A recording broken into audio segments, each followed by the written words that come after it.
Assalamualaikum warahmatullahi wabarakatuh.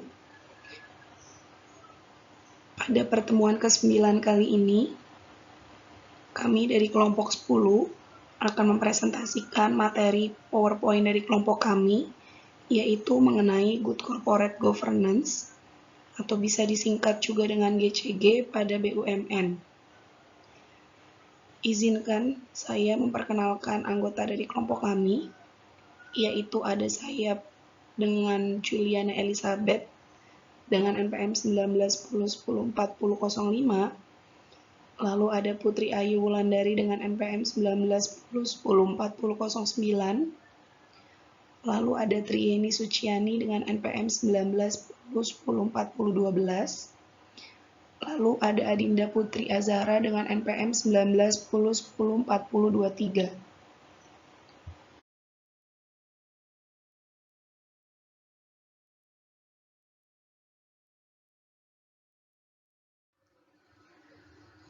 Saat ini masuk ke dalam materi yang pertama, yaitu mengenai program kemitraan dan bina lingkungan BUMN. Program kemitraan dan bina lingkungan, atau bisa disingkat juga dengan PKBL, merupakan wujud tanggung jawab sosial BUMN terhadap publik. Dalam hal ini, masyarakat sekitar tempat BUMN tersebut berdomisili. Keberhasilan program PKBL ini sangat membantu bangkitnya perekonomian nasional akibat adanya krisis ekonomi yang berkepanjangan. Pada saat ini, hampir semua BUMN telah memiliki unit PKBL atau Community Development Center. Sejarah telah mencatat bahwa usaha kecil ternyata lebih tahan banting atau tidak mudah menyerah dalam menghadapi tantangan perubahan dan mampu bertahan dalam menghadapi krisis ekonomis dibandingkan dengan para konglomerat atau pengusaha besar. Masuk ke dalam materi yang pertama dari program kemitraan dan bina lingkungan BUMN, yaitu mengenai regulasi PKBL. Kementerian BUMN telah menerbitkan Peraturan Menteri BUMN Nomor 05/MBU/2007 tanggal 27 April tahun 2007 tentang program kemitraan BUMN dengan usaha kecil dan program bina lingkungan yang populer dengan PKBL, menggantikan Keputusan Menteri BUMN Nomor Klub 236/MBU/2003 tanggal 17 Juni tahun 2003 tentang program kemitraan BUMN dengan usaha kecil dan pelaksanaan bina lingkungan. Berdasarkan ketentuan yang baru tersebut, yang dimaksud dengan program kemitraan dengan usaha kecil adalah program untuk meningkatkan kemampuan usaha kecil agar menjadi tangguh dan mandiri melalui pemanfaatan dana dari bagian laba BUMN. Sementara itu, yang dimaksud dengan program bina lingkungan adalah program pemberdayaan kondisi sosial masyarakat oleh BUMN melalui pemanfaatan dana dari bagian laba BUMN. Kriteria usaha kecil yang bisa mendapatkan bantuan program kemitraan ini antara lain, yang pertama memiliki kekayaan bersih paling banyak 200 juta, tidak termasuk tanah, bangunan, tempat usaha, atau memiliki hasil penjualan tahunan paling banyak 1 miliar. Lalu yang kedua berdiri sendiri, bukan merupakan anak perusahaan atau cabang perusahaan yang dimiliki, dikuasai atau berafiliasi langsung maupun tidak langsung dengan usaha menengah atau besar. Yang ketiga berbentuk badan usaha orang perseorangan, di mana badan usaha yang tidak berbadan hukum atau badan usaha yang berbadan hukum termasuk koperasi. Yang keempat telah melakukan kegiatan usaha minimal 1 tahun, serta mempunyai potensi dan prospek usaha untuk dikembangkan. Adapun bentuk program kemitraan dapat berupa yang pertama pemberian pinjaman untuk modal kerja atau pembelian aset tetap produktif. Yang kedua pinjaman khusus bagi usaha kecil, menengah, dan koperasi atau UKMK yang telah menjadi binaan yang bersifat pinjaman tambahan dalam rangka memenuhi pesanan dari rekanan usaha UKMK binaan.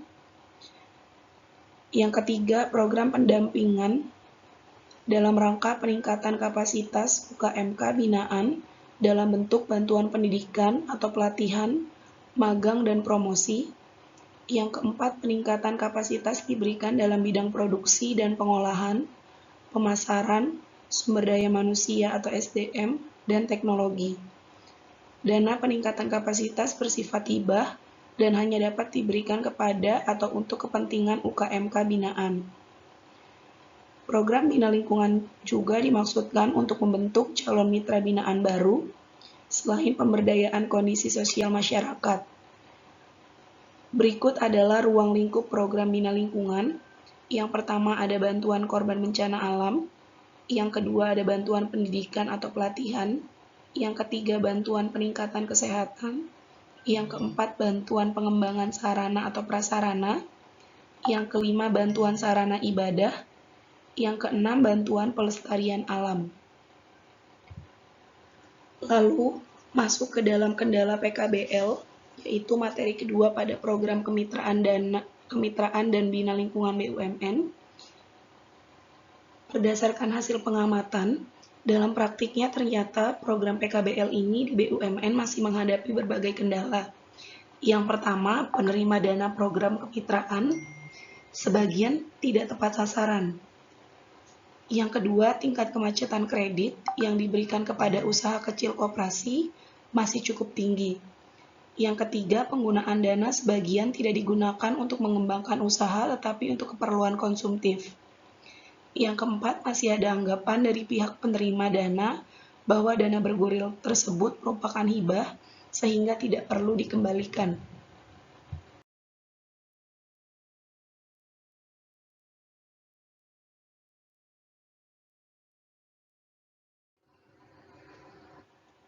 Masuk ke dalam materi yang kedua, yaitu mengenai kontrak manajemen atau Statement of Corporate Intent. Yang pertama ada pengertian Statement of Corporate Intent. Sesuai penjelasan pasal 16 ayat 3 UU nomor 19 tahun 2003 tentang BUMN, yang dimaksud dengan kontrak manajemen adalah Statement of Corporate Intent atau SCI yang antara lain berisikan janji-janji atau pernyataan direksi untuk memenuhi segala target-target yang ditetapkan oleh pemegang saham. Kontrak manajemen tersebut diperbaharui setiap tahun untuk disesuaikan dengan kondisi dan perkembangan perusahaan. Statement of Corporate Intent atau SCI merupakan suatu alat yang cukup penting untuk meningkatkan transparansi BUMN dan dapat dijadikan sebagai pedoman bagi manajemen BUMN, Kementerian BUMN, maupun publik dalam rangka mendorong terwujudnya praktik GCG. Penyusunan SCI ini dimaksudkan agar kinerja BUMN dapat diukur sehingga prinsip-prinsip maupun tujuan GCG secara bertahap dapat terwujud dan kinerja BUMN dapat dinilai oleh pemegang saham dan pemangku kepentingan lainnya yang termasuk para karyawan BUMN yang bersangkutan.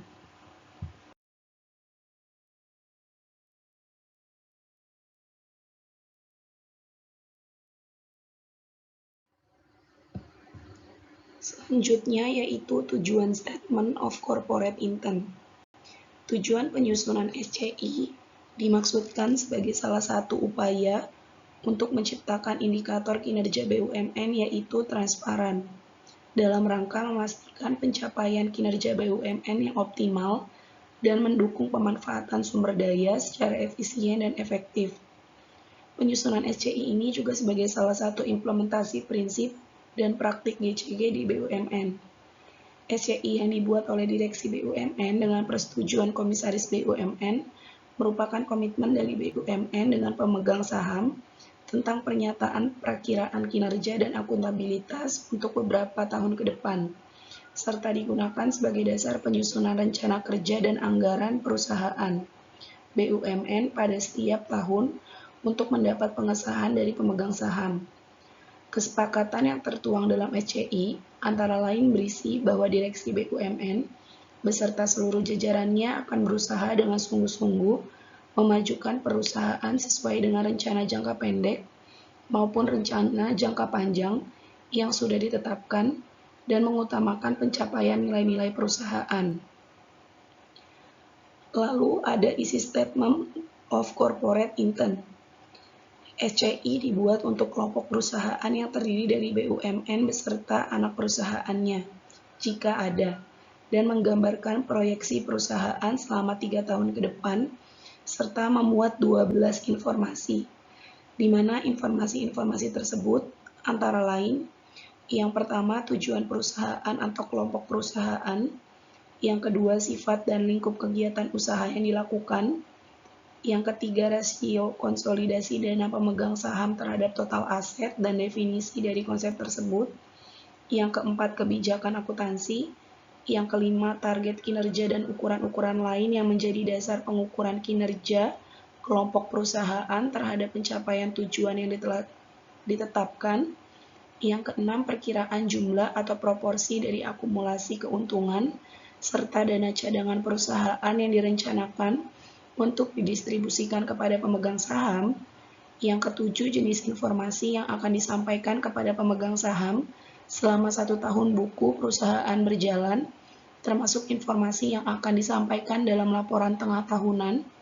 Yang kedelapan, prosedur yang harus diikuti sebelum anggota kelompok perusahaan membeli atau mengambil alih saham perusahaan atau organisasi lain. Yang kesembilan, kebijakan dan prosedur pembelian yang harus diikuti oleh anggota kelompok perusahaan. Yang ke-10, kegiatan-kegiatan di mana BUMN meminta kompensasi dari pemerintah. Yang ke-11, perkiraan nilai komersial investasi pemerintah pada kelompok perusahaan dan cara serta waktu perkiraan ini akan dinilai kembali. Dan yang terakhir ke-12 yaitu masalah-masalah lain yang menjadi kesepakatan dari pemegang saham dan direksi. SCI di BUMN merupakan kesepakatan dari 3 pihak, yaitu direksi komisaris,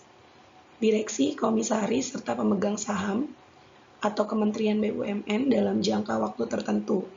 Selain itu, SCI disusun dalam upaya meningkatkan transparansi, akuntabilitas, pengelolaan perusahaan kepada semua pemangku kepentingan.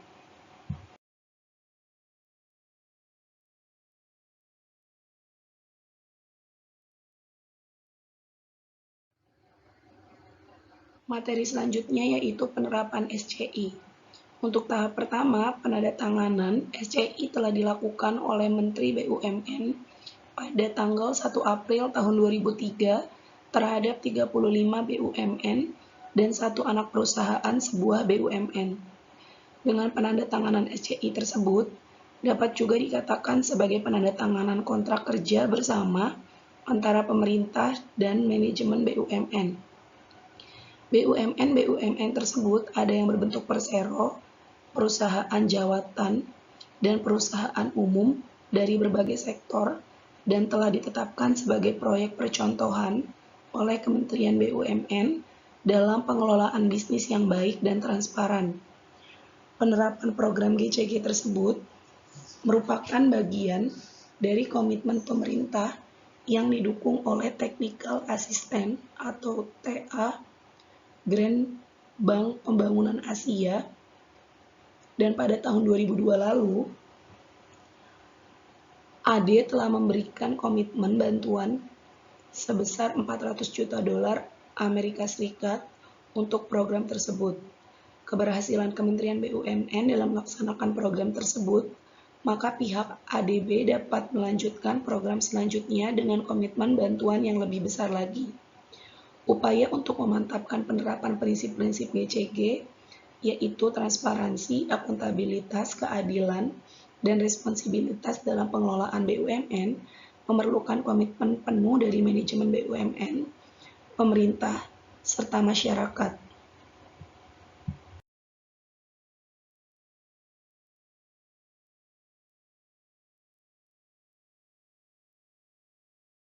Materi selanjutnya yaitu mengenai uji kepatuhan dan kelayakan direksi BUMN. Pengertian dari uji kepatuhan dan kelayakan atau Fit and Proper Test merupakan salah satu proses yang dilakukan oleh Kementerian BUMN dalam rangka merekrut calon direksi BUMN. Uji kelayakan ini bukan dilakukan sebagai tujuan akhir, namun hanya sebagai alat untuk mendapatkan calon direksi yang sesuai dengan kriteria yang ditetapkan. Kedua, rekrutmen direksi menurut UU BUMN. Ketentuan dari rekrutmen direksi BUMN telah diatur dalam pasal 16 Undang-Undang Nomor 13 Tahun 2003 2003 tentang BUMN yang memuat poin A, yaitu anggota direksi diangkat berdasarkan pertimbangan keahlian, integritas, kepemimpinan, pengalaman, kejujuran, serta perilaku yang baik, dan dedikasi yang tinggi untuk memajukan serta mengembangkan Persero. Pada poin B, pengangkatan anggota direksi dilakukan melalui mekanisme uji kelayakan dan kepatuhan. Poin C, calon anggota direksi yang telah dinyatakan lulus uji kelayakan dan kepatuhan wajib menandatangani kontrak manajemen sebelum ditetapkan pengangkatan sebagai anggota direksi. Selain itu, dalam penjelasan pasal Undang-Undang Nomor 16, disebutkan antara lain untuk memperoleh calon-calon anggota direksi yang terbaik, diperlukan seleksi melalui uji kelayakan dan kepatuhan yang dilakukan secara transparan, profesional, mandiri, dan dapat dipertanggungjawabkan.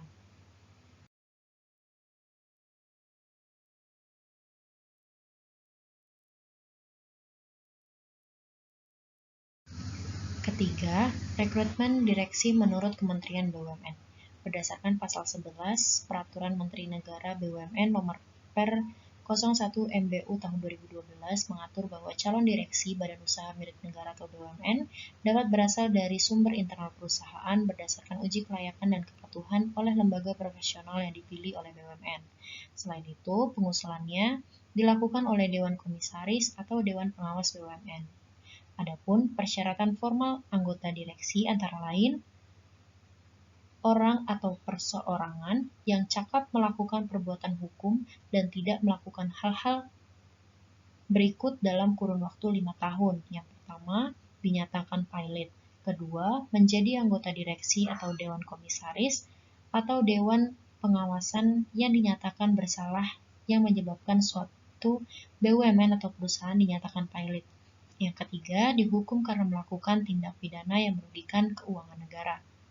Persyaratan material anggota direksi yang pertama, persyaratan material calon anggota direksi meliputi pengalaman, keahlian, integritas, kepemimpinan, dan memiliki kemauan yang kuat serta dedikasi yang tinggi untuk memajukan dan mengembangkan BUMN yang bersangkutan.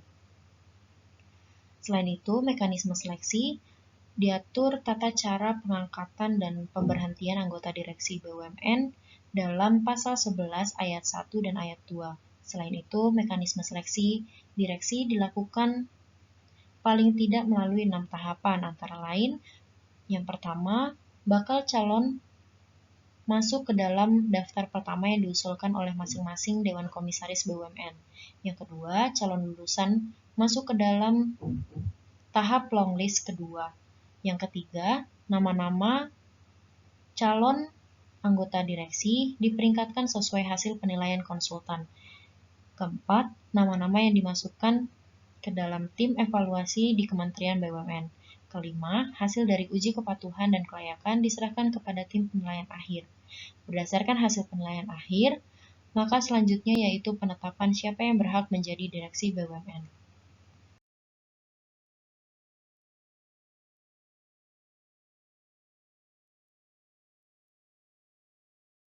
Pengelolaan aset tetap BUMN.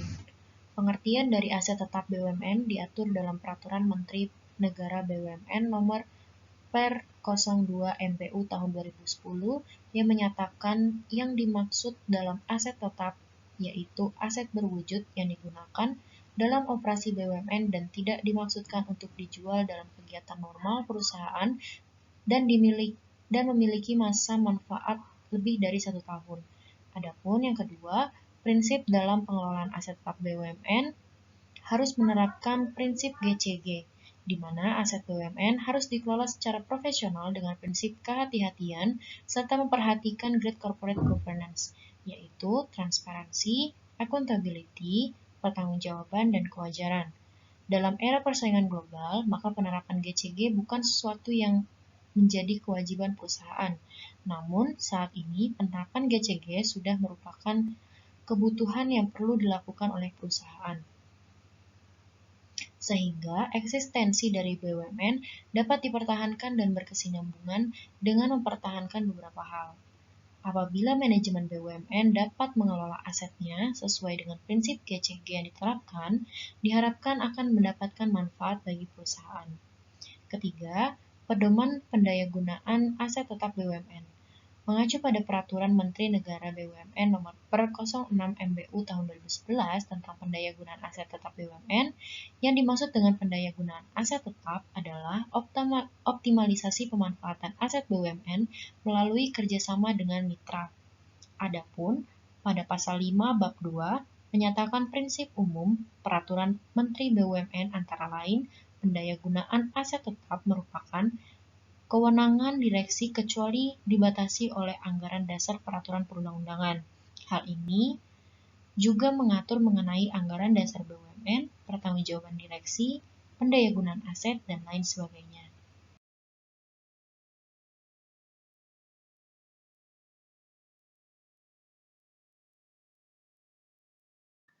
Untuk materi selanjutnya yaitu mengenai pengelolaan teknologi informasi di BUMN. Untuk yang pertama yaitu pentingnya teknologi informasi. Peranan teknologi informasi atau TI menjadi sangat penting untuk meningkatkan kapabilitas BUMN dalam berkontribusi bagi penciptaan nilai tambah dan layanan yang unggul atau service excellent sehingga aktivitas operasional BUMN menjadi lebih optimal, efektif, dan efisien. Dalam rangka implementasi prinsip-prinsip GCG dalam pengelolaan teknologi informasi di BUMN, maka perlu disusun suatu tata kelola teknologi informasi atau Information Technology IT Governance. Beberapa hal yang perlu dilakukan oleh direksi berkaitan dengan tata kelola teknologi informasi yaitu sebagai berikut. Yang pertama, direksi dapat menetapkan tata kelola teknologi informasi yang efektif. Yang kedua, direksi wajib menyampaikan laporan pelaksanaan tata kelola teknologi informasi secara periodik kepada Dewan Komisaris atau Dewan Pengawas. Dan yang ketiga, direksi wajib menjaga dan mengevaluasi kualitas fungsi tata kelola teknologi informasi di perusahaan.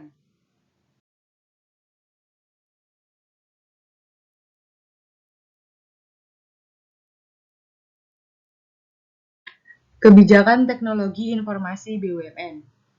Kementerian BUMN telah membentuk tim kelompok kerja atau Pokja IT Governance yang bertugas menyusun panduan kebijakan TI BUMN dengan sasaran sebagai berikut. Yang pertama, setiap perusahaan BUMN diwajibkan memiliki kebijakan tata kelola TI dan master plan TI untuk penyelarasan pengembangan dan implementasi TI terhadap kebutuhan bisnis masing-masing perusahaan. Yang kedua, kepatuhan pada hak atas kekayaan intelektual atau HAKI akan lisensi software atau aplikasi harus dapat dipenuhi oleh masing-masing BUMN. Alternatif pemenuhan kepatuhan akan lisensi dapat menggunakan aplikasi open source. Yang ketiga, target tingkat kedewasaan atau maturity level dari tata kelola TI di BUMN dalam jangka waktu 5 tahun ke depan adalah minimal maturity level 3 sesuai dengan maturity level yang ditetapkan. Dan yang keempat, penyediaan sumber daya TI harus dapat memaksimalkan program sinergi BUMN. Selain itu, penyusunan panduan tersebut bertujuan agar kebijakan TI dapat mendukung tata kelola TI yang dapat menjamin bahwa yang pertama, TI selaras dengan kebutuhan bisnis. Yang kedua, TI dapat mengenable bisnis dan memberikan manfaat atau benefit yang optimal. Yang ketiga, sumber daya TI digunakan dengan penuh tanggung jawab. Yang keempat, risiko-risiko yang terdapat dalam TI dikelola dengan baik. Dan yang kelima, kepatuhan terhadap aturan tata kelola yang ditetapkan.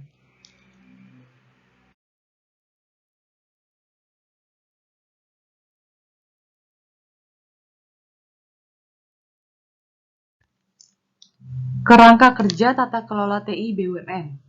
Tim telah menyusun kerangka kerja tata kelola TI atau Framework IT Governance yang menjadi standarisasi tata kelola TI pada BUMN, termasuk penerapan pada sumber daya TI yang meliputi aplikasi, perangkat keras, data atau informasi, sistem aplikasi SDM, dan infrastruktur TI atau perangkat keras, infrastruktur atau fasilitas.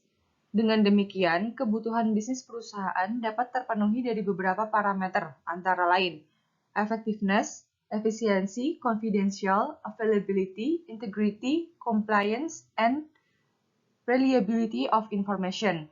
di mana confidential, integrity, dan availability terkait dengan security TI, effectiveness dan efisiensi terkait dengan bisnis perusahaan, dan reliability serta compliance terkait dengan performa manajemen TI.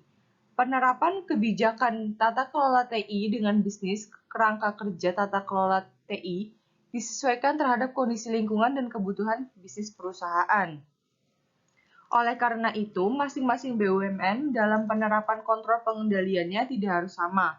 Selain itu, penggunaan kontrol pengendalian pada masing-masing BUMN pada setiap tahunnya dapat berbeda karena perlu disesuaikan dengan kebutuhan bisnis BUMN serta didasarkan atas penilaian risiko TI yang telah dilakukan oleh BUMN yang bersangkutan.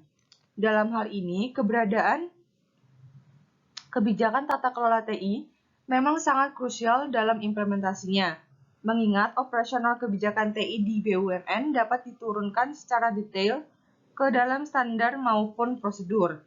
Nilai kepatuhan akan baik apabila semua siklus implementasi TI berdasarkan aturan yang berlaku, yaitu kebijakan, standar, dan prosedur. Apabila suatu operasional TI di BUMN tidak memiliki kebijakan maupun prosedur, maka tingkat kepatuhannya belum memenuhi syarat tata kelola TI, sehingga keberadaan implementasi TI tidak efektif terhadap bisnis BUMN.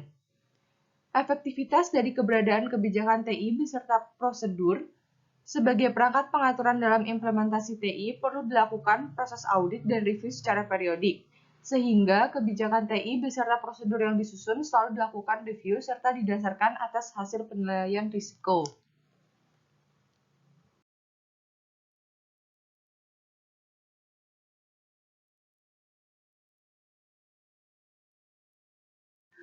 Panduan Penyusunan Pengelolaan TI BUMN. Kementerian BUMN telah membentuk tim yang telah menyelesaikan panduan penyusunan master plan TI perusahaan BUMN pada tahun 2009. Panduan tersebut merupakan buku petunjuk yang dapat menjadi panduan bagi seluruh BUMN dalam menyusun master plan TI masing-masing. Master plan IT merupakan rencana arsitektur TI perusahaan yang dibuat untuk menyelaraskan perencanaan, pengelolaan, dan pengawasan terhadap kegiatan TI yang mencakup aspek teknologi, meliputi aspek sistem aplikasi dan infrastruktur TI, proses bisnis, SDM, tren teknologi, tata kelola, dan aspek lainnya yang terkait dengan strategi dan tujuan bisnis perusahaan. Berdasarkan Peraturan Menteri BUMN Nomor Per 02/MBU/2013, tanggal 18 Februari 2013 tentang Panduan Penyusunan Pengelolaan Teknologi Informasi BUMN, antara lain disebutkan bahwa yang pertama ada Master Plan IT, yaitu yang pertama, dalam rangka pemanfaatan dan pengembangan TI setiap BUMN, menyusun Master Plan Teknologi Informasi paling lambat 2 tahun setelah peraturan ini ditetapkan. Yang kedua, Master Plan Teknologi Informasi disusun dan ditetapkan oleh direksi dengan mengacu pada lampiran 2 Peraturan Menteri ini. Yang ketiga, Master Plan Teknologi Informasi disusun untuk periode 3 sampai dengan 5 tahun dan diselaraskan dengan RJPP dan mendukung strategi dan tujuan perusahaan. Yang keempat, Master Plan Teknologi Informasi diimplementasikan dalam rencana tahunan yang menjadi bagian dari RKAP.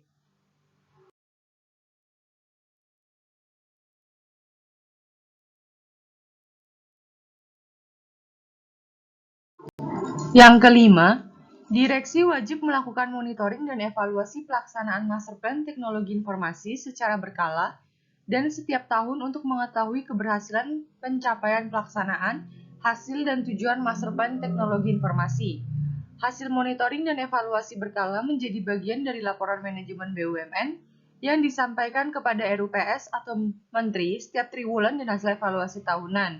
Yang ketujuh, direksi dapat melakukan pengkajian ulang dan melakukan perubahan Master Plan Teknologi Informasi yang telah ditetapkan apabila diperlukan untuk mengantisipasi perubahan bisnis dan perkembangan teknologi informasi. Yang selanjutnya yaitu sinergi TI BUMN.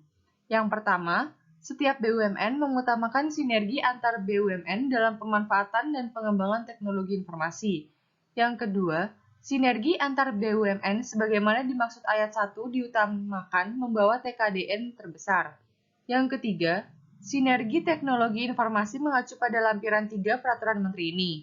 Yang keempat, sinergi teknologi informasi dapat dilakukan pada bidang keuangan, pemasaran, produksi, distribusi, penelitian, pengadaan, SDM, dan teknologi informasi. Dan yang kelima, pelaksanaan sinergi teknologi informasi dilakukan berdasarkan atas manfaat yang berlandaskan pada prinsip-prinsip good corporate governance.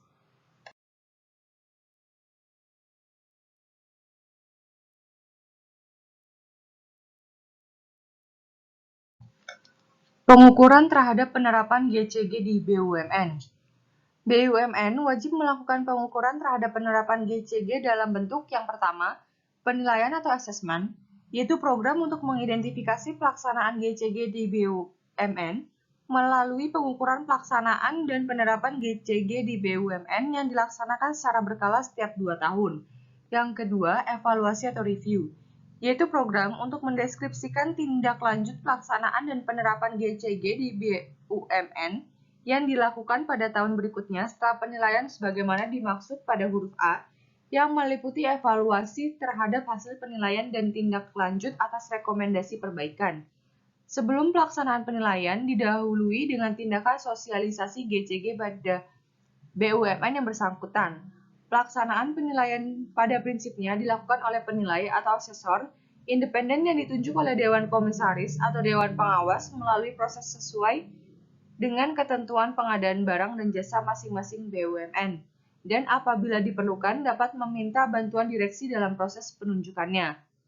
Apabila dipandang lebih efektif dan efisien, penilaian dapat dilakukan dengan menggunakan jasa instansi pemerintah yang berkompeten di bidang GCG, yang penunjukannya dilakukan oleh direksi melalui penunjukan langsung.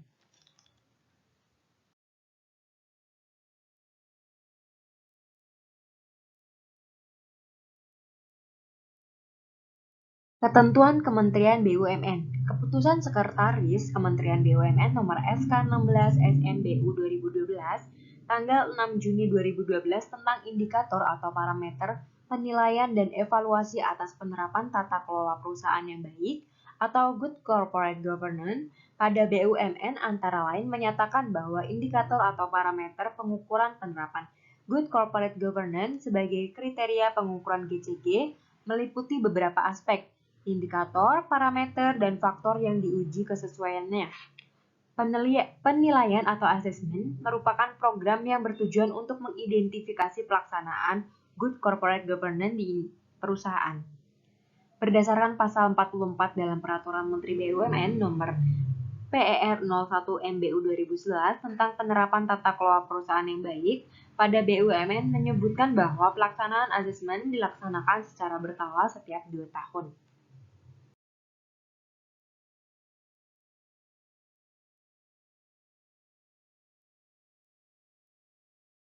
Pengukuran oleh internal atau assessment good corporate governance. Poin pertama, berdasarkan Peraturan Menteri Negara BUMN nomor PER 01 MBU 2011 tanggal 1 Agustus 2011 tentang penerapan tata kelola perusahaan yang baik pada BUMN pada bab 12 pengukuran terhadap penerapan GCG pasal 44 ayat 1 sampai dengan 9.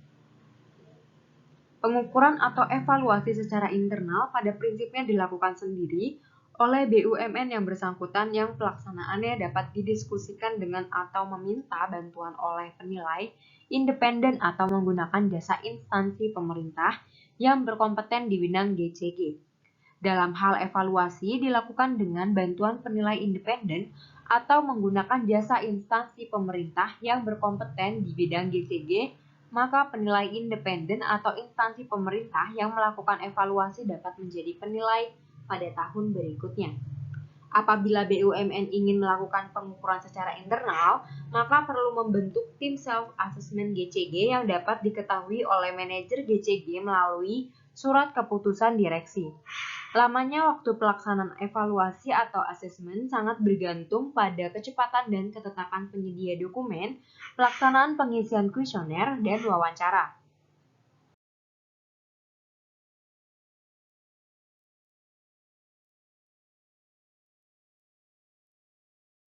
Beberapa hal yang harus diperhatikan bagi asesor yang ditunjuk menjadi tim self-assessment GCG antara lain memahami konsep dan prinsip-prinsip GCG, berminat dalam kegiatan GCG, menguasai prosedur dan teknik-teknik evaluasi penerapan GCG, termasuk scoring, memiliki wawasan yang memadai mengenai kondisi makro yang berkaitan dengan praktik bisnis BUMN, memiliki keahlian dalam berkomunikasi, dapat bekerja sama dalam tim, mempunyai integritas dan kepribadian yang baik, serta memiliki kemampuan analisis yang baik. Tugas dan tanggung jawab tim self-assessment good corporate governance antara lain yang pertama, mempersiapkan sarana dan prasarana dalam pelaksanaan tim self-assessment good corporate governance. 2. Melakukan evaluasi dan pemeriksaan dokumen pendukung yang diperlukan tim self-assessment. 3. Melakukan scoring atas setiap indikator penerapan good corporate governance sesuai dengan indikator atau parameter yang ditetapkan dalam SK 16 SMBU 2012. 4. Melakukan survei persepsi penerapan good corporate governance dengan menggunakan kuesioner maupun wawancara. 5. Mengusulkan rekomendasi perbaikan untuk mengurangi celah atau GAP antara indikator good corporate governance dengan aktual penerapan GCG di perusahaan. 6. Membuat laporan hasil self-assessment good corporate governance kepada direksi yang ditunjuk oleh Direktur Utama BUMN. Buku Strategi Cerdas Memahami Asesmen Good Corporate Governance Kementerian BUMN dijadikan sebagai panduan bagi para asesor yang dibentuk oleh perusahaan dalam rangka melaksanakan pengukuran implementasi Good Corporate Governance pada BUMN.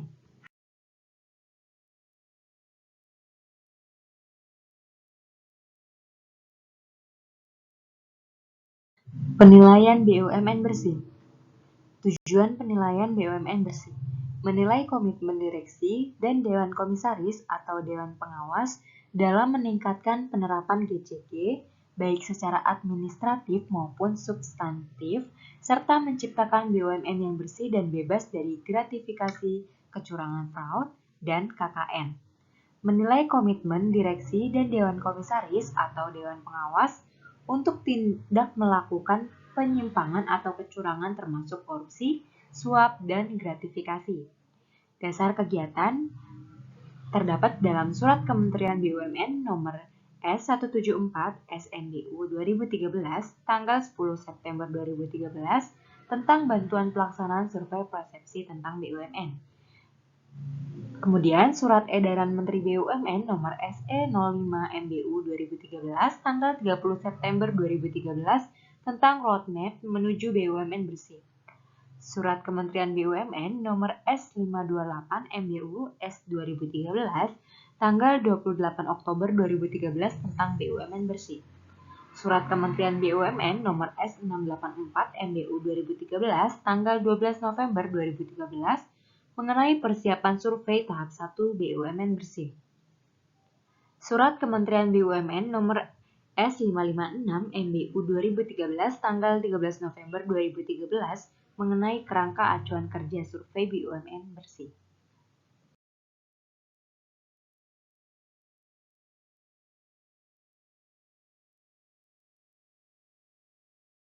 Sasaran ruang lingkup penilaian dan jadwal survei. Pada periode tahun 2014, Kementerian BUMN menjelaskan mengenai tahapan beserta jadwal survei yang telah dilaksanakan, yaitu sebagai berikut. Tahap pertama yaitu survei BUMN bersih pada jajaran Dewan Komisaris atau Direksi Bersih tingkat 1 pada BUMN yang telah mendaftar 141 BUMN. Tahap kedua yaitu survei BUMN bersih pada jajaran 1 tingkat di bawah direksi yaitu bersih tingkat 2. Kemudian ada tahap 3 yaitu survei BUMN bersih pada jajaran 2 tingkat di bawah direksi atau bersih tingkat 3. Kemudian jadwal pelaksanaan survei yaitu tahap pertama yaitu Februari sampai Maret 2014, tahap kedua Mei 2014, dan tahap ketiga yaitu Agustus 2014. Responden, metode penyampaian kuesioner, dan pengolahan data. Responden yaitu ada internal dan eksternal. Internalnya yaitu ada direksi, komisaris, manajemen, unit compliance, dan pegawai. Eksternalnya ada pelanggan, pemasok atau supplier, regulator, pemegang saham, dan serikat pekerja. Metode penyampaian kuesioner terdapat alternatif 1 dan 2. Alternatif 1 yaitu mengumpulkan responden internal dan eksternal. Alternatif 2, mengumpulkan responden internal dan menyampaikan melalui surat elektronik atau surel, atau email, atau mendatangi langsung responden eksternal. Pengolahan data dokumen aplikasi. Nilai dari unsur dokumentasi aplikasi meliputi kecukupan pemenuhan kualitas dokumen kebijakan dan upaya-upaya yang telah dilakukan direksi atau komisaris. Penilaian unsur dokumentasi dapat didukung dengan wawancara dengan pihak yang berkompeten.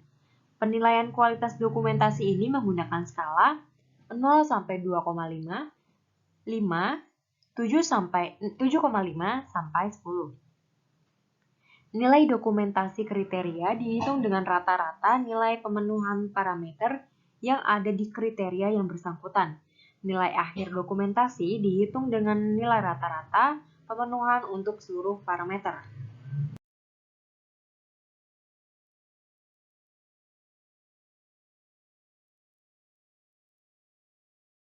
Implementasi BUMN bersih. Berdasarkan Surat Edaran Kementerian BUMN Nomor SE 05 MBU 2013 tentang Roadmap menuju BUMN bersih, Kementerian BUMN mengharapkan agar dalam menjalankan aktivitas bisnis BUMN memiliki komitmen yang kuat terhadap integritas, kejujuran, dan anti korupsi. Oleh karena itu, BUMN seharusnya menyambut dengan antusias program yang dirancang oleh Kementerian BUMN tersebut. Dengan mengimplementasikan BUMN bersih, maka manajemen BUMN ikut bertanggung jawab dalam mengupayakan pencegahan korupsi di lingkungan BUMN melalui peningkatan integritas, pengawasan, dan perbaikan sistem sesuai dengan tugas dan fungsinya masing-masing.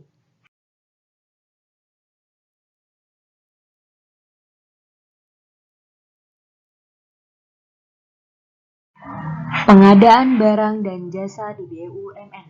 Regulasi pengadaan barang dan jasa di BUMN terdapat dalam Pasal 2 Peraturan Menteri BUMN Nomor 15 MBU 2012 tanggal 25 September 2012 tentang perubahan atas Peraturan Menteri BUMN Nomor 5 MBU 2008 tentang pedoman umum pelaksanaan pengadaan barang dan jasa BUMN.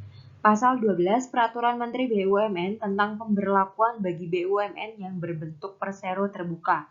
Pasal 1 Peraturan Menteri BUMN Nomor 19 MBU 2012 tanggal 27 Desember 2012 tentang pedoman penundaan transaksi bisnis yang terindikasi penyimpangan dan atau kecurangan. Implementasi pengadaan barang jasa BUMN. BUMN dalam menjalankan bisnisnya harus mematuhi setiap ketentuan peraturan perundang-undangan yang berlaku, serta wajib melaksanakan prinsip-prinsip profesionalisme, efisiensi, dan good corporate governance. BUMN harus menghindari tindakan penyimpangan atau kecurangan dalam setiap transaksi bisnis. Dalam rangka implementasi pengadaan barang dan jasa, BUMN dapat menyusun pedoman atau prosedur pengadaan barang dan jasa dengan mengacu ketentuan yang telah diatur pada Peraturan Menteri BUMN tersebut. Direksi BUMN diwajibkan menyusun ketentuan internal berupa SOP mengenai tata cara penundaan transaksi bisnis yang terindikasi penyimpangan atau kecurangan dengan berpedoman pada Peraturan Menteri BUMN tersebut.